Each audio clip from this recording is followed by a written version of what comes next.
Salutations mes amis.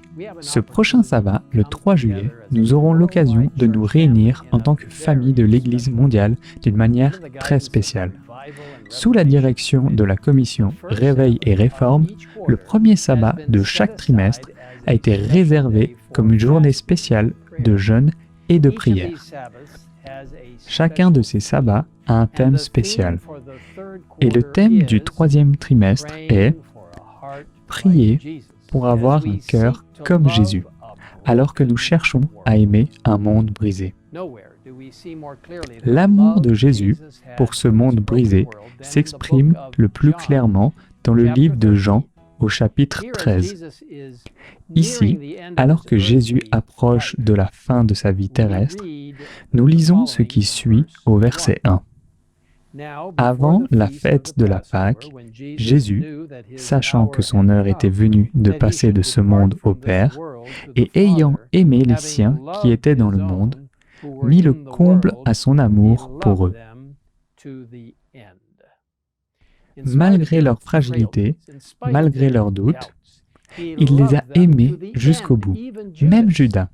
Jésus n'avait que de l'amour dans son cœur pour son traître, et il a tout fait pour le sauver.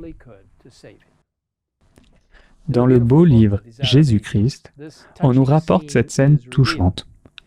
Avant la Pâque, Judas avait rencontré pour la seconde fois les prêtres et les scribes, et le contrat au terme duquel il devait livrer Jésus entre les mains avait été définitivement arrêté. Cela ne l'empêcha pas de se mêler ensuite aux disciples, comme s'il avait été parfaitement innocent, et comme s'il s'intéressait aux préparatifs de la fête. Les disciples ignoraient totalement le dessein de Judas. Jésus seul devinait son secret, mais il ne le dévoila pas. Jésus désirait ardemment sauver son âme. Il éprouvait à son égard les mêmes sentiments qui l'avaient fait verser des larmes sur la ville condamnée. « Comment puis-je t'abandonner à ton sort ?» disait-il en son cœur. Jésus ressentait la puissance contraignante de cet amour. Au moment où les mains du Sauveur lavaient ses pieds souillés et les essuyaient avec le linge, un frémissement parcourut le cœur de Judas, qui éprouva le besoin de confesser sa faute en ce moment même. Mais il ne voulait pas s'humilier.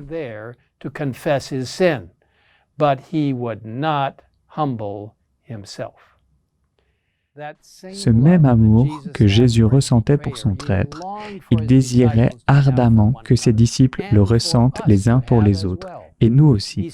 Il a dit « Je vous donne un commandement nouveau. Aimez-vous les uns les autres, comme je vous ai aimés, vous aussi. Aimez-vous les uns les autres. À ceci, tous connaîtront que vous êtes mes disciples, si vous avez de l'amour les uns pour les autres. » Cet amour ne vient pas naturellement. Avec notre cœur d'homme, il est beaucoup plus facile d'aimer ceux qui sont bons pour nous et de haïr nos ennemis.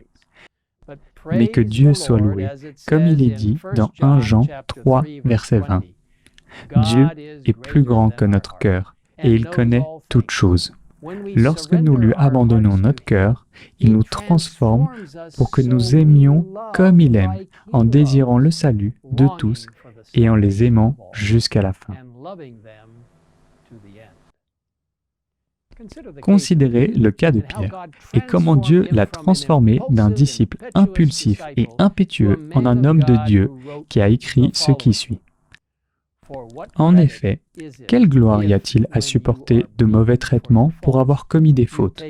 Mais si vous supportez la souffrance lorsque vous faites ce qui est bien, c'est une grâce devant Dieu. Et c'est à cela que vous avez été appelés, parce que le Christ aussi a souffert pour vous, vous laissant un exemple afin que vous suiviez ses traces, lui qui n'a point commis de péché, et dans la bouche duquel il ne s'est point trouvé de fraude, lui qui, injurié, ne rendait point d'injure, maltraité, ne faisant point de menaces, mais s'en remettait à celui qui juge justement, lui qui a porté lui-même nos péchés en son corps sur le bois, afin que, morts au péché, nous visions pour la justice, lui, par les meurtrissures duquel vous avez été guéris. Voilà le genre d'amour auquel nous sommes appelés. C'est ainsi que l'on peut prier pour avoir un cœur comme Jésus, alors que nous cherchons à aimer un monde brisé. Ce sabbat, je vous encourage à vous joindre à l'Église mondiale pour cette journée spéciale de jeûne et de prière, alors que nous cherchons à devenir plus semblables à Jésus et à accomplir la mission qu'il a confiée à chacun d'entre nous. De nombreux documents utiles et inspirants ont été préparés pour vous aider à participer à cette journée spéciale. Vous pouvez les télécharger gratuitement à l'adresse revivalandreformation.org. Que le Seigneur nous bénisse alors que nous nous réunissons dans la prière et le jeûne, cherchant sa volonté et son amour transformateur, afin que nous ayons vraiment un cœur comme Jésus pour gagner le monde pour lui.